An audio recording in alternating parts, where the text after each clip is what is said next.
It was a very quiet evening. Nothing unusual had happened that day, and nothing unusual was expected to happen at night. There was a small town. Not a famous town, just a normal town with normal streets, normal houses, and normal people who were all doing very normal things. On one street, there was a house. It was not big, and it was not small. It was simply average. Inside the house, there was a room. The room had a chair. The chair was wooden. It had 4 legs, and all 4 legs were touching the floor exactly as they should. Next to the chair was a table. The table was clean. Nothing interesting was on it, just a notebook.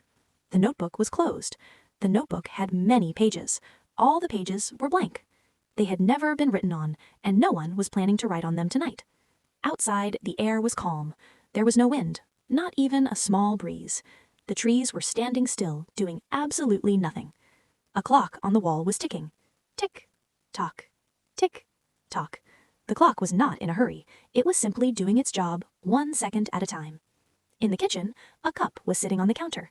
It was empty. It had been empty for a long time, and it would remain empty for a long time. The lights in the house were soft, not too bright, not too dark, just enough to see that nothing interesting was happening. A person lived in this house. The person was sitting quietly. They were not thinking about anything important. They were not planning anything exciting. They were just sitting. Their breathing was slow, in and out, in and out. Somewhere far away, a car passed by. It did not stop.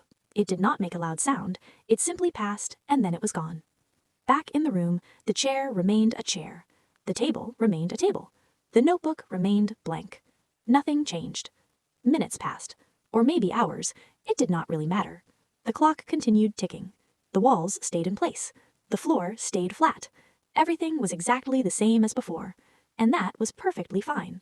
Because sometimes the most boring moments are the most peaceful ones. Nothing happened. Nothing needed to happen. And slowly, very slowly, the night continued.